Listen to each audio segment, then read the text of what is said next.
नमस्कार साथियों, अगर आप भी बिहार डीएलएड की तैयारी कर रहे हैं तो ये वीडियो आपके लिए बेहद खास होने वाली है। आज के सेशन में हम साइंस के से टॉप 50 एमसीक्यूज देखने वाले हैं जो आपके डीएलएड की एग्जाम में पिछले कई वर्षों से रिपीट किया जा रहा है। तो चलिए बिना देर के करते वीडियो को स्टार्ट। तो आज का जो हमारा पहला प्रश्न है दोस्त वो है कि मानव शरीर में लाल रक्त कणिकाओं कहाँ से निर्माण होती है। क्या मानव शरीर में जो लाल रक्त कणिकाएं होती है उसका निर्माण कहाँ से होता है? तो आपको मैं बता दूं दोस्त कि इसका निर्माण जो है वो आपके यहाँ पे अस्थि मज्जा से होती है। कहाँ से होती है? अस्थि मज्जा से होती है, जो आप यहाँ पे दूसरा ऑप्शन में अस्थि मज्जा देख पा रहे होंगे दोस्त। और हाँ, अगर आप मेरे चैनल पे नए हैं तो चैनल को सब्सक्राइब कर बेल आइकन दबा घंटी को ऑल कर लीजिएगा कि जैसे इसका अगला वीडियो अपलोडेड हो तो सबसे पहले दोस्त आप तक पहुँच सके। आपको मैं बता दूं कि मेरे यूट्यूब चैनल पे जो है बिल्कुल ही टॉप लेवल का क्वेश्चन डीएलएड से रिलेटिव अपलोडेड होते रहता है और प्रीवियस ईयर क्वेश्चन का भी है क्लास स्टार्ट हो चुकी है। अगर आपने नहीं देखा तो मेरे यूट्यूब चैनल पे पढ़े हैं, वहाँ से भी जाकर आप लोग देख सकते हैं दोस्त। तो देखिए अगला प्रश्न देखते हैं क्या बोल रहा है, और जिसको यहाँ पे आंसर आपको पता होगा तो साथ यहाँ पे बताते चलिएगा और लास्ट में आप कितना सही कर पाते हैं वो भी लास्ट में बता दीजिएगा। देखिए यहाँ पे क्या बोल रही है कि विटामिन डी की कमी से कौन सा रोग होता है। क्या विटामिन डी की कमी से जो है वो कौन सा रोग होती है? जिसको आंसर पता होगा यहाँ पे बताते चलेंगे। तो विटामिन डी की कमी से कौन सी रोग होती है दोस्त? तो आपको मैं बता दूं कि विटामिन डी की कमी से जो रोग होती है वो आपके यहाँ पे रिकेटस होती है। क्या होती है? रिकेटस होती है, जो आप यहाँ पे तीसरा ऑप्शन में जो है वो देख पा रहे होंगे, रिकेटस। फिर यहाँ पे देखिएगा अगला प्रश्न क्या बोल रहा है कि डीएनए का पूरा नाम क्या है। क्या डीएनए का जो पूरा नाम है वो क्या है? तो आपको मैं बता दूं डीएनए का जो पूरा नाम होता है वो आपके यहाँ पे होता है डीऑक्सीराइबोस न्यूक्लियस एसिड होती है, जो आप यहाँ पे पहला ऑप्शन में जो है डीऑक्सीराइबोस न्यूक्लियस एसिड देख पा रहे होंगे दोस्त। यहाँ पे जिसको आंसर पता होगा साथ में बताते चलेंगे। अब क्या पूछ रही है कि जल का रासायनिक सूत्र क्या होता है? जिसको यहाँ पे पता है वो कमेंट करे। जल का जो रासायनिक सूत्र होती है वो क्या होती है? तो आपको मैं बता दूं जो जल का रासायनिक सूत्र होती है वो आपके यहाँ पे H2O होती है। क्या होती है? H2O होती है, जो आप यहाँ पे दूसरा ऑप्शन में देख पा रहे होंगे दोस्त। फिर यहाँ पे देखिएगा अगला प्रश्न क्या बोल रहा है, क्वेश्चन नंबर 5 बोल रही है दोस्त कि बल्ब में टंगस्टन तार क्यों प्रयोग किया जाता है। बिल्कुल ही मोस्ट इंपॉर्टेंट क्वेश्चन है ये कि बल्ब में टंगस्टन तार जो है वो क्यों प्रयोग किया जाता है। तो आपको मैं बता दूं दोस्त कि जो बल्ब में टंगस्टन तार होती है उसका प्रयोग जो है वो इसका गलनांक अधिक होने के कारण करते हैं। किसके कारण करते हैं? इसका गलनांक जो है वो अधिक होने के कारण जो है वो बल्ब में टंगस्टन तार का प्रयोग किया जाता है। इस बात को यहाँ पे याद रखिएगा। इसका करेक्ट आंसर आपको यहाँ पे बी हो जाएगी। फिर यहाँ पे देखिए अगला प्रश्न, ओजोन परत जो है वो मुख्य रूप से किसे रोकती है। क्या ओजोन परत जो होती है वो मुख्य रूप से किसे रोकती है? जिसको यहाँ पे आंसर पता होगा बताते चलेंगे। तो ओजोन परत जो है दोस्त वो आपके यहाँ पे प्रवैग्नि किरणों को रोकती है। किसको रोकती है? प्रवैग्नि किरणें के रोकती है। इस बात को यहाँ पे याद रखिएगा। इसका करेक्ट आंसर आपको यहाँ पे बी हो जाएगी। फिर यहाँ पे देखिए क्वेश्चन नंबर 7 है, लाल रक्त कोशिकाओं में कौन सा धातु आयन होता है। क्या लाल रक्त कोशिकाओं में कौन सा धातु जो है वो आयन होता है? तो इसका करेक्ट आंसर आपको यहाँ पे बी हो जाएगी। क्या हो जाएगी? बी हो जाएगी, लोहा। लाल रक्त कोशिकाओं में कौन सा धातु जो है वो आयन होता है? तो लोहा होता है, जिसको यहाँ पे आयरन भी कहा जाता है। क्या कहा जाता है? आयरन भी कहा जाता है। फिर यहाँ पे देखिएगा अगला प्रश्न क्वेश्चन नंबर 8 क्या बोल रहा है दोस्त कि किस गैस को जो है वो ग्री गैस यानी एलपीजी भी कहा जाता है। तो आपको मैं बता दूं दोस्त कि आपके यहाँ पे प्रोपेन और ब्यूटेन को एलपीजी यानी ग्री गैस के नाम से भी जाना जाता है। किसको? प्रोपेन और ब्यूटेन को ग्री गैस यानी एलपीजी के नाम से भी जाना जाता है, जो आप यहाँ पे दूसरा ऑप्शन में देख पा रहे होंगे दोस्त। बिल्कुल ही टॉप लेवल का क्वेश्चन आपका हम आज के सेशन में करा रहे हैं। जिसको यहाँ पे आंसर पता होगा साथ में बताते चलिएगा। और हाँ, अगर आपने अब तक मेरे चैनल को सब्सक्राइब नहीं किया है तो प्लीज़ चैनल को सब्सक्राइब करके चैनल से जुड़ जाइएगा कि एक भी वीडियो जो आपके यहाँ पे है वो मिस ना हो पाए दोस्त। फिर यहाँ पे प्रश्न को देखिएगा दोस्त क्या बोल रहा है कि आकाश नीला क्यों दिखाई देता है। क्या हमारा आकाश जो है वो नीला क्यों दिखाई देती है? तो आपको मैं बता दूं आकाश जो है वो प्रकीर्णन के कारण जो है वो नीला दिखाई देती है। किसके कारण? प्रकीर्णन के कारण जो है वो नीला दिखाई देती है, जो आप यहाँ पे तीसरा ऑप्शन में जो है प्रकीर्णन के कारण देख पा रहे होंगे दोस्त। फिर यहाँ पे देखिएगा अगला प्रश्न क्या बोल रहा है, क्वेश्चन नंबर 11 है कि मानव शरीर की सबसे बड़ी ग्रंथि कौन सी है। क्या मानव शरीर में जो सबसे बड़ी ग्रंथि होती है दोस्त वो कौन सी होती है? तो आपको मैं बता दूं कि हमारे मानव शरीर में जो सबसे बड़ी ग्रंथि होती है वो आपके यहाँ पे यकृत होती है। क्या होती है? यकृत होती है, जो आप यहाँ पे तीसरा ऑप्शन में यकृत देख पा रहे होंगे। बिल्कुल ही मोस्ट इंपॉर्टेंट क्वेश्चन है आज के सेशन में हम लोग देख रहे हैं। देखिए यहाँ पे क्या बोल रही है, क्वेश्चन नंबर 12 है वो बोल रहा है कि ध्वनि की चाल वायु में लगभग कितनी होती है। क्या ध्वनि की जो चाल होती है दोस्त वो वायु में लगभग कितनी होती है? यहाँ पे प्रश्न पूछ रही है। तो आपको मैं बता दूं कि जो ध्वनि की चाल होती है वो वायु में लगभग 330 मीटर प्रति सेकेंड होती है। कितनी होती है? 330 प्रति मीटर सेकेंड होती है, जो आप यहाँ पे दूसरे ऑप्शन में जो है वो देख पा रहे होंगे दोस्त। करेक्ट आंसर आपके यहाँ पे बी हो जाएगा। फिर यहाँ पे देखिएगा अगला प्रश्न, क्वेश्चन नंबर 13 है कि विद्युत धारा की इकाई क्या होती है। क्या विद्युत धारा की जो इकाई होती है वो क्या होती है? तो आपको मैं बता दूं, विद्युत धारा का जो इकाई होता है वो आपके यहाँ पे एम्पियर होता है। क्या होती है? एम्पियर होती है, जो आप यहाँ पे पहला ऑप्शन दूसरा ऑप्शन में एम्पियर देख पा रहे होंगे। जिसको यहाँ पे आंसर पता होगा कॉमेंट में साथ में बताते चलेंगे। इससे क्या होगी कि आपके यहाँ पे याद करने की जो क्षमता होती है वो अधिक हो जाती है दोस्त। फिर यहाँ पे देखिएगा क्वेश्चन नंबर 14 है, वो बोल रहा है कि श्वसन के दौरान जो है वो कौन सी गैस बाहर निकलती है। जब हम लोग सांस लेते हैं तो कौन से गैस जो है वो बाहर निकालते हैं? तो आपको मैं बता दूं, जो हम लोग गैस बाहर निकलते हैं वो गैस होता है कार्बन डाइऑक्साइड होता है। क्या होता है? कार्बन डाइऑक्साइड होता है। अगर यहाँ पे पूछ दे कि श्वसन के दौरान जो है हम लोग कौन से गैस लेते हैं, तो आपके यहाँ पे ऑक्सीजन हो जाता है। क्या हो जाता? अगर लेने की बात होता है कि अगर श्वसन के दौरान हम कौन सा गैस लेते हैं, तो यहाँ पे ऑक्सीजन हो जाता। बट यहाँ पे क्या पूछ रहा है कि कौन सा गैस जो है हम लोग यहाँ पे श्वसन के दौरान बाहर निकालते हैं, तो आपके यहाँ पे कार्बन डाइऑक्साइड हो जाएगा। क्या हो जाएगा? कार्बन डाइऑक्साइड हो जाएगा, जो आप यहाँ पे दूसरा ऑप्शन में देख पा रहे होंगे दोस्त। फिर यहाँ पे देखिएगा अगला प्रश्न, क्या बोल रहे हैं कि दूध से दही बनाने की प्रक्रिया है, दूध से दूध दही बनती है, उस प्रक्रिया को क्या कहते हैं? तो आपको बता दें हम कि रासायनिक परिवर्तन कहते हैं। क्या कहते हैं? रासायनिक परिवर्तन कहते हैं। दूध से दही बनने की प्रक्रिया को क्या कहते हैं? तो रासायनिक परिवर्तन कहते हैं, जो आप यहाँ पे पहला ऑप्शन में जो है रासायनिक परिवर्तन देख पा रहे होंगे दोस्त। फिर यहाँ पे देखिएगा अगला प्रश्न क्या बोल रही है।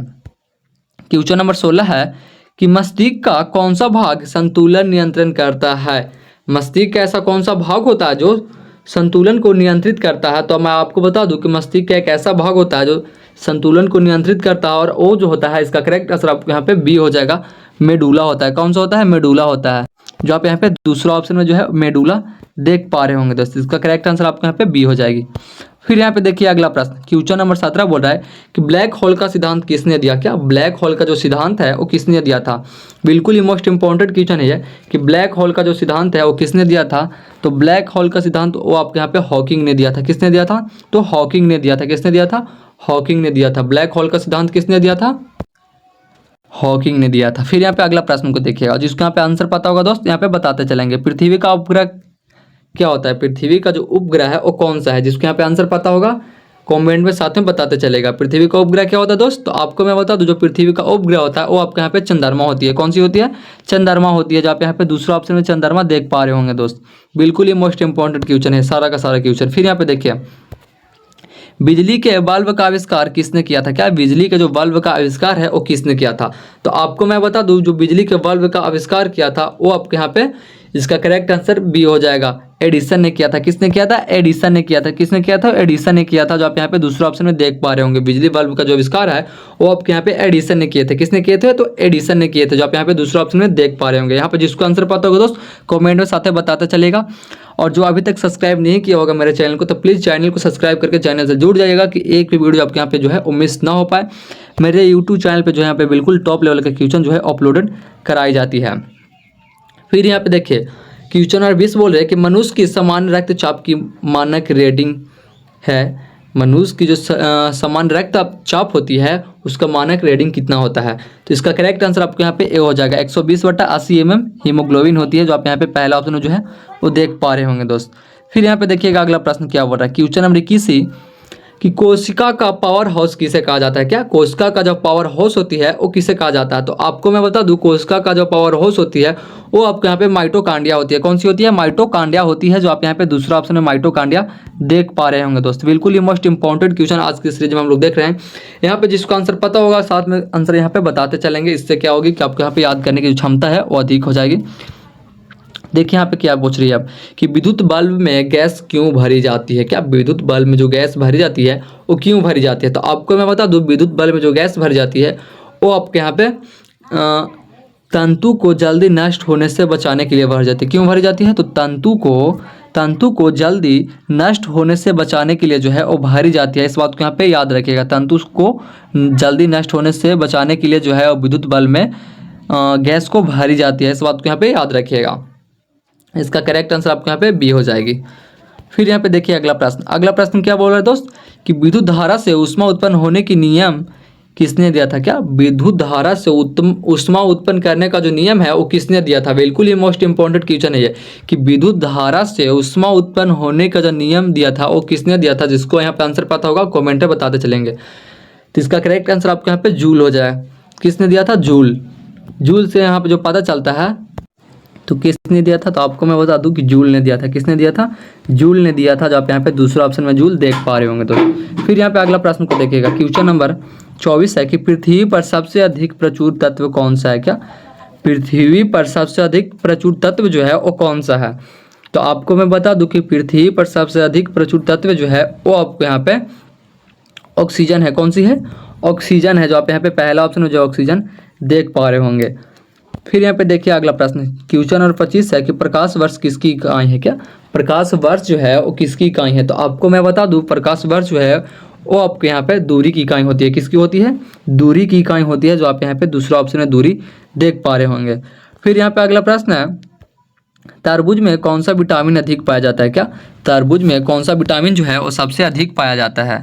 तो आपको मैं बता दूं कि तरबूज में जो है यहाँ पे विटामिन सी पाया जाता है अधिक मात्रा में। क्या विटामिन सी जो है वो सबसे अधिक मात्रा में तरबूज में पाई जाती है। इस बात को यहाँ पे याद रखिएगा, जो आप यहाँ पे दूसरा ऑप्शन है विटामिन सी आप देख पा रहे होंगे।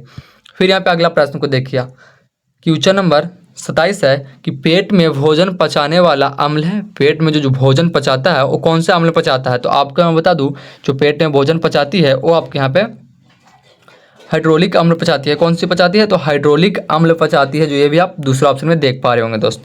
फिर यहाँ पे अगला प्रश्न को देखिएगा, क्वेश्चन नंबर 28 है, किस ग्रह को लाल ग्रह कहा जाता है? क्या कौन सा ग्रह को जो है वो लाल ग्रह के नाम से भी जानते हैं? तो इसका आंसर आप लोग जो है वो कमेंट सेक्शन में बता दिएगा। आपको सबको ही पता होता है कि कौन सा ग्रह को जो है वो लाल ग्रह के नाम से भी जाना जाता है, तो आपको सबको ही पता हो। इसका आंसर आप लोग यहाँ पे कमेंट सेक्शन में बता दीजिएगा दोस्त। यहाँ पे हम अगला क्वेश्चन को देखते हैं। जिसको नहीं पता होगा क्वेश्चन 28 लिख दीजिएगा, उसका आंसर आपको हम कमेंट में ही रिप्लाई कर देंगे। फिर यहाँ पे देखिए, ओम का नियम किससे संबंधित है? क्या ओम का जो नियम है दोस्त वो किससे संबंधित है? तो आपको मैं बता दूं ओम का जो नियम है इसका करेक्ट आंसर आपके यहाँ पे बी हो जाएगा, वोल्टेज करंट रेजिस्टेंस, जो आप यहाँ पे दूसरा ऑप्शन में देख पा रहे होंगे। क्या वोल्टेज करंट और रेजिस्टेंस से जो संबंधित है ओम का नियम, इस बात को यहाँ पे याद रखिएगा। फिर यहाँ पे क्वेश्चन नंबर 30 है दोस्त की पृथ्वी पर सबसे हल्की धातु है। पृथ्वी पर जो सबसे हल्की धातु है वो कौन सी है? तो आपको मैं बता दूं जो पृथ्वी पर सबसे हल्की धातु है वो आपके यहाँ पे लिथियम हो जाएगी। कौन सी हो जाएगी? लिथियम हो जाएगी, जो आप यहाँ पे तीसरा ऑप्शन में लिथियम दोस्त देख पा रहे होंगे। फिर यहाँ पे अगला प्रश्न को देखिएगा, क्वेश्चन नंबर 31 है, किस रक्त समूह को सार्वजनिक दाता कहा जाता है? क्या ऐसा कौन सा रक्त समूह होता है जिसको यहाँ पे सार्वजनिक दाता कहा जाता है? सार्वजनिक रक्त समूह दाता कहा जाता है। तो इसका करेक्ट आंसर आपके यहाँ पे डी हो जाएगा। क्या ओ रक्त वाले जो होते हैं वो सार्वजनिक होते हैं, जो किसी को भी यहाँ पे आप दे सकता है वो रक्त, इस बात को यहाँ पे याद रखिएगा। फिर यहाँ पे क्वेश्चन नंबर 32 है, पूछ रहा है कि मानव शरीर का तापमान सामान्य कितना होना चाहिए? क्या मानव शरीर का जो तापमान होती है वो सामान्य कितना होना चाहिए? तो आपको मैं बता दूं कि मानव शरीर का जो सामान्य ताप होती है वो आपके यहाँ पे 98.4 डिग्री होना चाहिए। कितना होना चाहिए? 98.4 डिग्री होना चाहिए, जो आप यहाँ पे पहला ऑप्शन में देख पा रहे होंगे दोस्त, 98.4 डिग्री। फिर यहाँ पे देखिएगा, क्वेश्चन नंबर 33 है कि चुंबक का दक्षिण ध्रुव पृथ्वी के किस ओर संकेत करता है? क्या चुंबक का दक्षिण ध्रुव जो है वो पृथ्वी के किस ओर संकेत करता है? यहाँ पे प्रश्न पूछ रहा है। तो आपको मैं बता दूं जो चुंबक का दक्षिण ध्रुव होती है वो पृथ्वी के किस ओर संकेत करती है दोस्त? तो इसका करेक्ट आंसर आपको यहाँ पे बी हो जाएगी, उत्तर की ओर। किसकी ओर? तो उत्तर की ओर जो है यहाँ पे वो संकेत करती है, इस बात को यहाँ पे याद रखिएगा। फिर यहाँ पे अगला प्रश्न देखिए, क्या बोला कि बल की एसआई इकाई क्या होती है? क्या बल का जो एसआई मात्रक होती है वो क्या होती है? तो आपको मैं बता दूं जो बल का एसआई मात्रक होता है वो आपके यहाँ पे जो न्यूटन होती है। क्या होती है? न्यूटन होती है, जो आप यहाँ पे दूसरा ऑप्शन में न्यूटन देख पा रहे होंगे दोस्त। फिर यहाँ पे अगला प्रश्न को देखिएगा, क्वेश्चन नंबर 35 बोल रही है पेनिसिलिन की खोज जो है वो किसने की थी? पेनिसिलिन की जो खोज है दोस्त वो किसने किया था? जिसको यहाँ पे आंसर पता होगा बताते चलेंगे। पेनिसिलिन की खोज किसने किया था? तो आपको मैं बता दूं पेनिसिलिन की जो खोज है वो आपके यहाँ पे अलेक्जेंडर फ्लेमिंग ने किया था। किसने किया था? अलेक्जेंडर फ्लेमिंग ने किया था, जो आप यहाँ पे दूसरा ऑप्शन में अलेक्जेंडर फ्लेमिंग देख पा रहे होंगे दोस्त। फिर यहाँ पे देखिए, अगर आपने अब तक मेरे चैनल को सब्सक्राइब नहीं किया दोस्त तो प्लीज़ चैनल को सब्सक्राइब करके चैनल से जुड़े रहिएगा।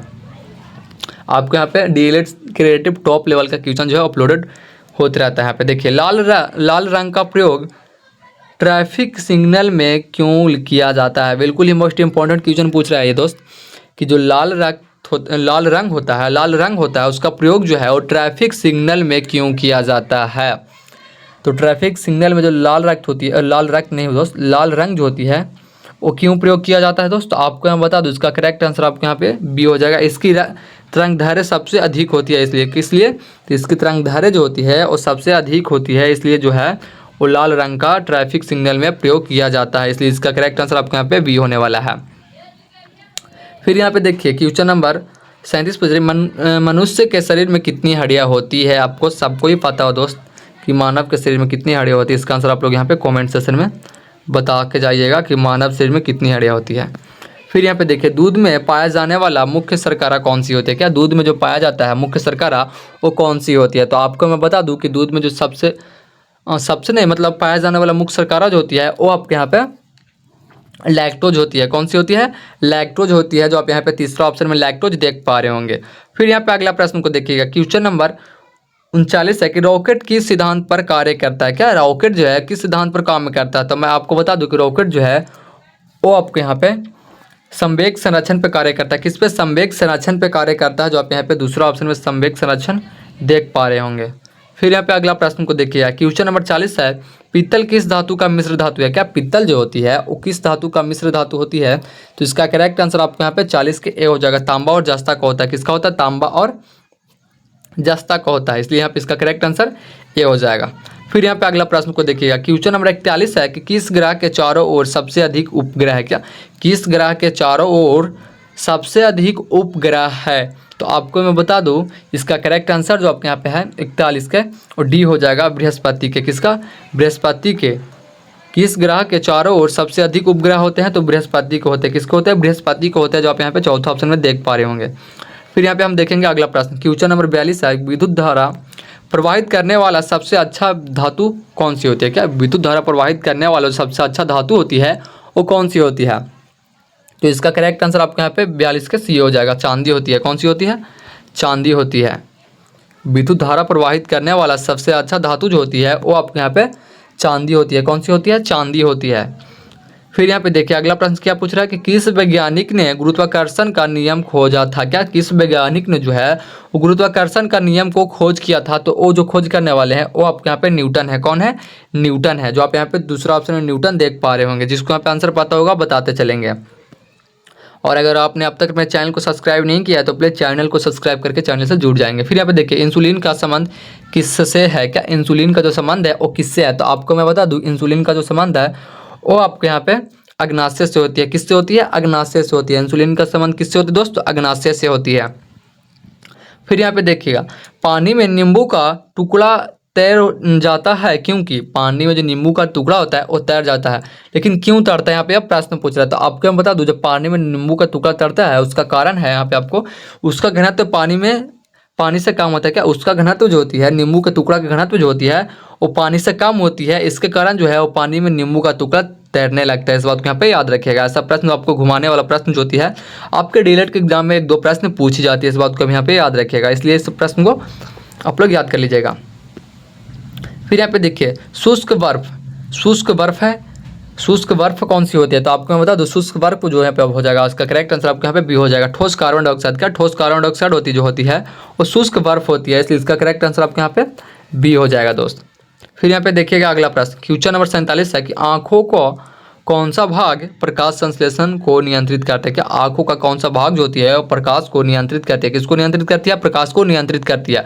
आँखों का कौन सा भाग जो होती है वो प्रकाश को नियंत्रित करती है? तो इसका करेक्ट आंसर आपके यहाँ पे बी हो जाएगा, आइरिस करती है। कौन सी करती है? आइरिस करती है। आइरिस क्या करती है? आँखों का कौन सा ऐसा भाग होता है जो प्रकाश को नियंत्रित करती है? तो आइरिस करती है, आइरिस करती है। इस बात को यहाँ पे याद रखिएगा, करेक्ट आंसर आपको यहाँ पे बी हो जाएगा। फिर यहाँ पे देखिए क्वेश्चन नंबर 48 है कि मानव शरीर का सबसे कठोर भाग है, मानव शरीर का जो सबसे कठोर भाग है वो कौन सा होगा? तो आपको मैं बता दूं कि मानव शरीर का जो सबसे कठोर भाग होती है वो दांत और इनमेल होती है। क्या होता है? दांत और इनमेल होती है, जो आप यहाँ पे दूसरा ऑप्शन दांत इनमेल देख पा रहे होंगे। फिर यहाँ पे देखिए क्वेश्चन नंबर 49 है कि हृदय की धड़कन को नियंत्रित करने वाला यंत्र कहलाता है। हृदय की धड़कन को जो नियंत्रित करता है वो कौन सा यंत्र करता है? तो आपको मैं बता दूं इसका करेक्ट आंसर जो आपके यहाँ पे है वो पेस मेकर हो जाएगी। कौन सी हो जाएगी? पेस मेकर हो जाएगी, जो आप यहाँ पे दूसरा ऑप्शन में पेस मेकर देख पा रहे होंगे। फिर यहाँ पे आज के लिए जो लास्ट प्रश्न, वो प्रश्न देखिएगा और इसमें सब कितना सही कर पाते हैं लास्ट में बता कर जाइएगा दोस्त।